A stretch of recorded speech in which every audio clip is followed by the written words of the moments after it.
Vamos a comenzar con el iceberg de personas misteriosas.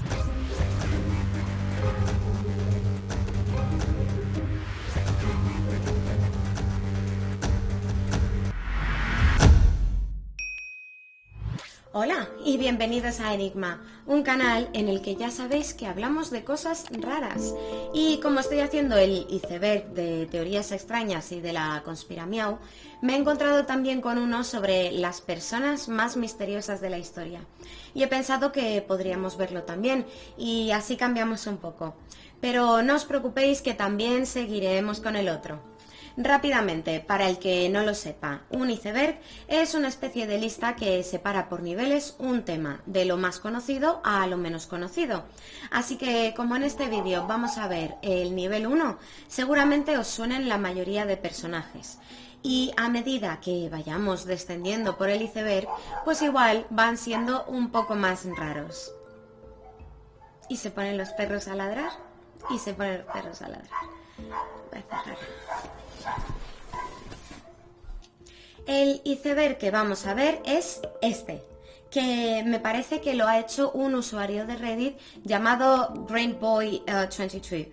Y como siempre voy a hacer resúmenes para no hacer el vídeo demasiado largo. Y ya con todo esto dicho, empezamos. Yasuke fue un samurái de origen africano. Sí, como lo oyes, en el siglo XVI, el joven natural de Mozambique llegó a Japón como esclavo en una de las travesías realizadas por misioneros portugueses. Resulta que Yasuke acabó por convertirse no solo en vasallo del famoso daimyo Oda Nobunaga, sino que acabó siendo su guardaespaldas personal y samurái. Y algo curioso es que los japoneses quedaron muy sorprendidos por la potencia física del africano. Imaginaros que de repente se encontraron con un tío que le sacaba varias cabezas. Igual lo fliparon un poco. Se cuenta también que Nobunaga, la primera vez que le vio, y debía de ser la primera vez en su vida que veía a una persona de origen africano, mandó que se bañara para comprobar si era su verdadero tono de piel. En 1582, Nobunaga fue atacado por otro daimyo y forzado a cometer seppuku.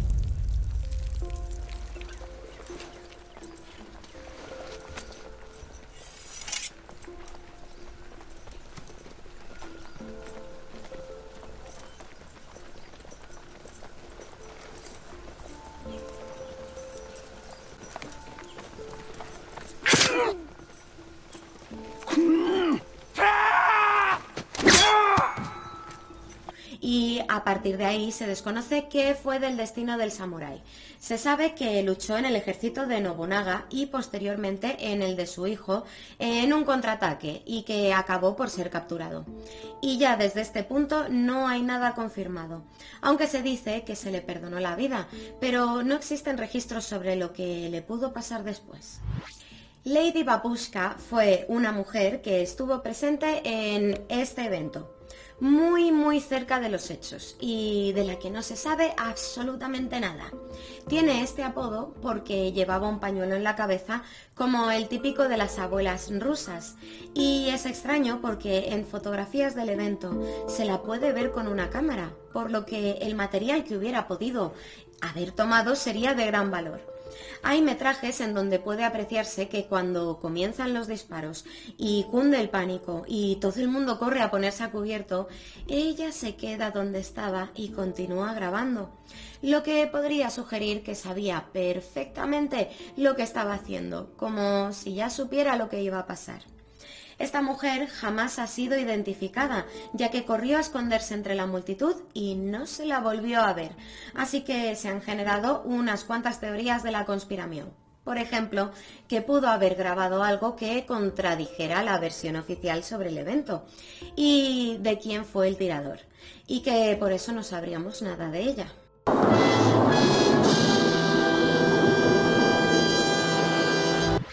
Nikola Tesla, ingeniero e inventor croata. Segurísimo que ya le conocéis.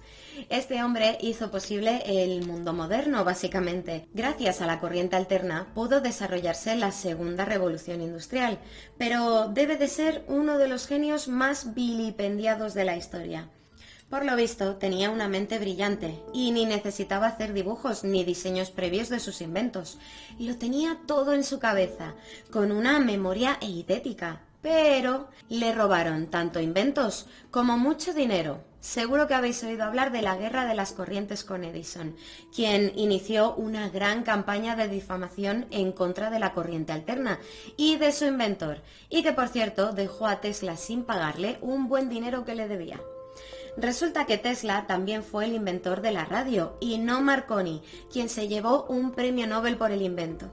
Pero resulta que el croata había registrado la patente con anterioridad. En la oficina de patentes se hicieron los suecos y no fue hasta poco antes de su fallecimiento que le devolvieron la patente. En fin, Tesla también inventó, ojo al dato, el primer aparato de radiocontrol de la historia. Invento que, por cierto, también le robaron, y dedicó mucho tiempo a la transmisión de energía inalámbrica, llegando a poner en marcha el invento de aquí, financiada sobre todo por este tipo. Pero lo tuvo que dejar porque al final retiró la inversión. Igual pensó que si la electricidad se transmitía por la ionosfera, no la iba a poder cobrar. Si os interesa el tema, os recomiendo que investiguéis más sobre la vida de Tesla. Estoy haciendo un brevísimo resumen, pero es que sobre él hay mucho, como que creía comunicarse con extraterrestres o que diseñó un rayo de la muerte. Acabó su vida en una habitación de hotel y vaya, se dice que las autoridades se llevaron todos sus papeles, estando muy interesados en el trabajo que hizo hasta el fin de sus días. ¿Qué habrá sido de ellos y dónde estarán?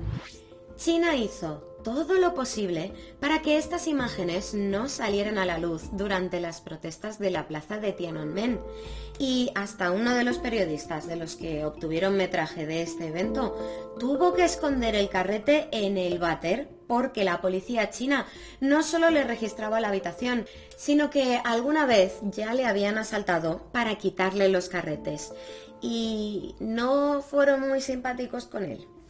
Y nada, esto sucedió al día siguiente de que el gobierno se empezara a poner serio para reprimir las protestas. Y como vemos en el metraje, este señor que iba tranquilamente con sus bolsas en las manos, se encontró con los tanques. Y sin que le diera un infarto, se subió al primero de ellos. Y hasta se le ve hablar con quien estuviera dentro. Y no sabemos quién fue, o por lo menos no se ha podido confirmar, ni tampoco qué fue de él. Pero teniendo en cuenta la repercusión que tuvieron las imágenes, vamos a suponer que al gobierno chino no le gustó nada de nada. Y ahí lo dejo. Rasputín fue un místico de origen ruso. Todo un personaje que acabó por hacerse un hueco y tener gran influencia entre la familia Romanov, los zares de Rusia. Nació en Siberia y se dice que desde pequeño ya mostraba ciertas capacidades. Se casó, tuvo 3 hijos y un buen día los abandonó para irse a un monasterio. Después pasó por una especie de secta muy fiestera en la que se iban a dormir todos juntos. Y si no me entendéis, pues que se daban mucho amor. Guiño, guiño. Y como tenía fama de sanador, a través de una recomendación, acabó accediendo a los Romanov cuando el heredero tuvo una hemorragia. Este hombre debía de tener mucho carisma porque encandiló a media familia y tenía a casi toda la corte a sus pies, por lo que se llegó a pensar que se contaba con su opinión en asuntos políticos. Sobre todo, la zarina llegó a confiar en él ciegamente, no solo en asuntos médicos, ya que trataba a su hijo, sino que parece ser que también tuvo en cuenta sus vaticinios.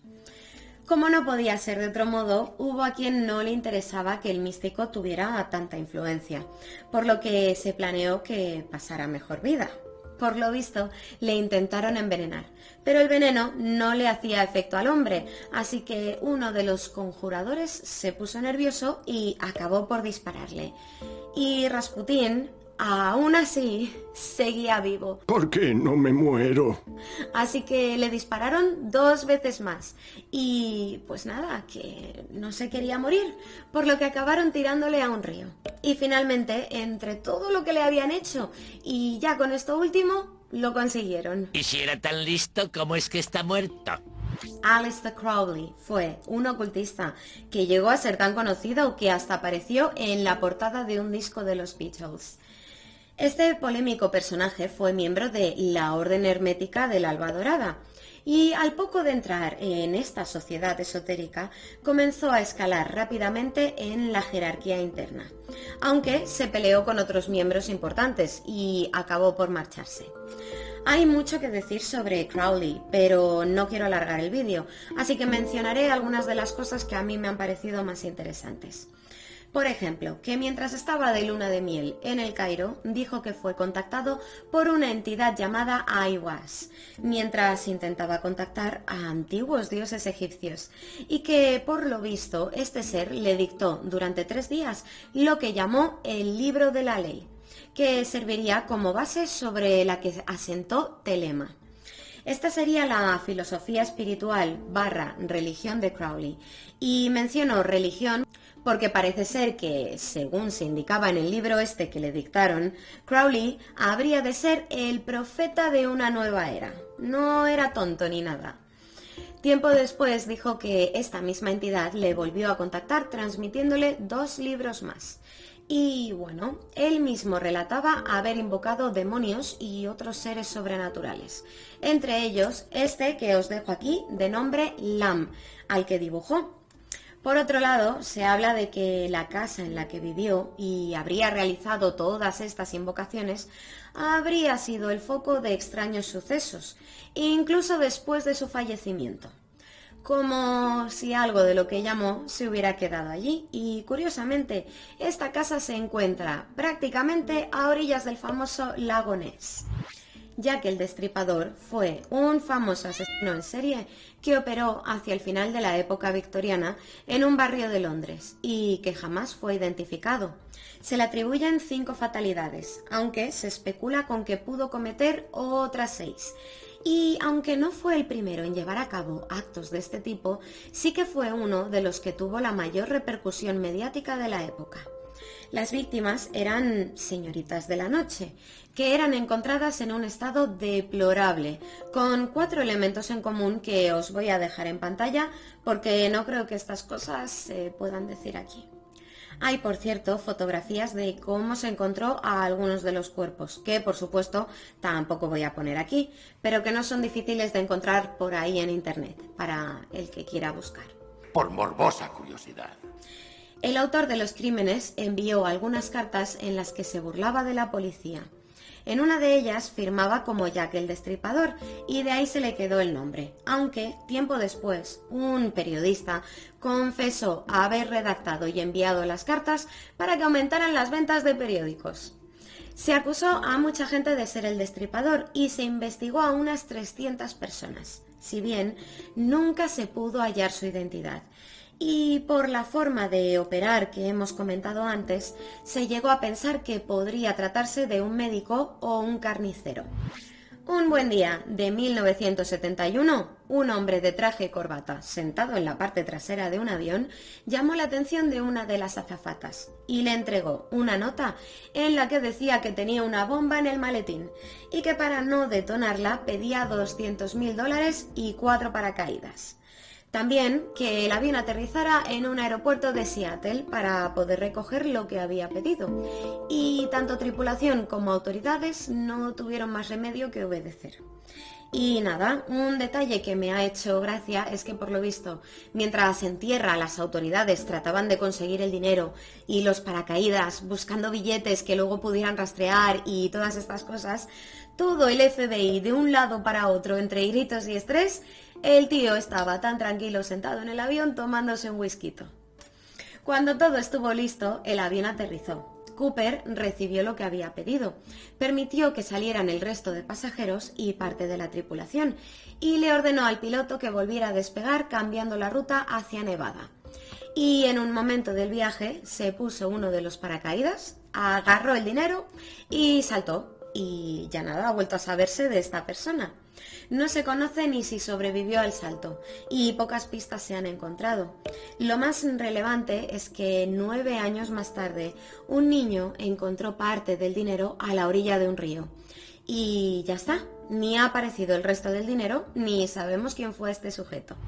Durante los 60, en California, una serie de parejas aparecieron sin vida con el mismo modus operandi y posteriormente unas cartas llegaron a diferentes periódicos de la zona que estaban firmadas con el nombre de Zodiac y quien las escribió se atribuía a los homicidios. Estas cartas fueron publicadas, dado que el autor amenazaba con quitar más vidas si la prensa no obedecía a sus demandas. Y entre sus escritos incluyó 4 criptogramas, de los cuales 2 todavía permanecen sin resolver.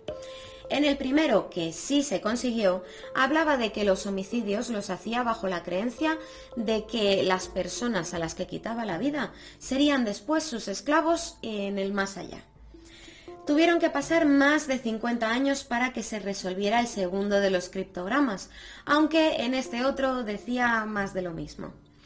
Como estas cartas se publicaban en los medios y Zodiac amenazaba con cometer más atrocidades, incluyendo menciones a colegios, pues os podéis imaginar el miedo de la gente de la zona, sabiendo que había un tipo así suelto al que no conseguían atrapar. Pero es que nadie va a pensar en los niños. Las autoridades le atribuyeron 7 víctimas, pero es probable que fueran muchas más. El mismo Zodiac hablaba de 37, y es posible que algunos casos abiertos de los que no había más pistas también fueran obra suya. Desde entonces y hasta día de hoy ha habido mucha especulación sobre quién podría ser, por lo que hay muchas teorías, pero nada confirmado de momento. Mientras estuvo detenido en la Bastilla, Voltaire escribió sobre un misterioso personaje que también habría sido un prisionero en el mismo lugar. Un hombre de identidad totalmente desconocida. Nadie sabía quién era, porque, según reportó Voltaire, tenía la cara cubierta por una máscara de hierro. Pero también mencionó que el sujeto era apuesto y que se le daba muy buen trato, lo que podría indicar que se trataba de alguien importante, cuya identidad se pretendía mantener en secreto, haciendo que nadie le viera la cara. ¿Quién podría haber sido? Hay muchas teorías, como no. Teniendo en cuenta que Luis XIV, durante su reinado, no solo enviaba a esta prisión a quienes habían cometido algún delito, sino que también encarcelaba a quienes le caían mal o le habían cabreado de alguna forma. ¡Córtenle la cabeza! Así que la Bastilla vio pasar a varios personajes prominentes de la época, desde pensadores como Voltaire hasta miembros de la aristocracia. Tiempo después, Alejandro Dumas sugirió que pudo haber sido un hermano gemelo secreto del rey, que habría sido encerrado para que no le disputara la corona. Hay un montón de propuestas sobre quién pudo haber sido, pero los 3 nombres más importantes son que fuera un general llamado así, porque yo estas cosas no las sé pronunciar, perdonadme. Que fuera D'Artagnan. Este no, este. Y la otra opción que parece que tiene más peso es que fuera un hombre de clase humilde llamado así. ¿Y por qué tanta parafernalia para ocultar a alguien sin importancia ni vinculación aparente con la nobleza de la época? Pues se dice que habría conocido ciertos secretos del Estado, pero no sabemos qué. Y en este caso también se dice que la máscara habría sido de terciopelo y no de hierro, mucho más cómodo. Otro personaje cuya cara era un absoluto misterio es Buckethead, nombre artístico de un afamado guitarrista aclamado por la crítica. Por lo visto, esta persona quiso mantener su identidad en secreto, creando a este personaje. En el escenario aparece con una máscara parecida a la que lleva Mike Myers en las películas de Halloween y con el típico cubo de KFC en la cabeza, de ahí el nombre. E incluso cuando rara vez aparece en alguna entrevista, no sale él mismo, sino que pone a una marioneta, para que veáis las pocas ganas que tenía de ser figura pública. Pero resulta que se descubrió que en 1989 publicó un anuncio en una revista en el que aparecía su foto y decía que se llamaba Brian Carroll, y muchos años después dijo que este era su nombre en una entrevista, así que la gente sumó 2 más 2 y adiós al secreto. El Techno Viking fue una de las mejores fuentes de memes durante mucho tiempo, por Dios. Esto se refiere a este hombre, el más vikingoso de todos los vikingos que jamás existieron, que como vemos en este vídeo que se viralizó durante un desfile en Berlín en el año 2000, ayuda a una chica con el pelo azul porque otro tipo se le echa encima, se lo lleva y le dice que cuidadito, le manda para su casa y luego le pasan una botella del revés, en plan, sí, todo con mucho sentido. Y después se pone a bailar como si no hubiera un mañana. ¡Oh, tecnovikingo! ¡Nosotros te alabamos! Y bueno, el vídeo lo grabó un artista experimental y después de que se viralizara, el vikingo desconocido, por lo visto, le denunció por derechos de privacidad, dado que no se trataba de una persona pública, y acabó ganando el juicio, por lo que el artista le tuvo que pagar unos 13.000 euros, que es lo que se estima que ganó entre las visitas de YouTube y el merchandising que vendió. Años más tarde, el artista hizo un documental sobre la historia, porque por lo visto también se enfrentó a una multa muy gorda.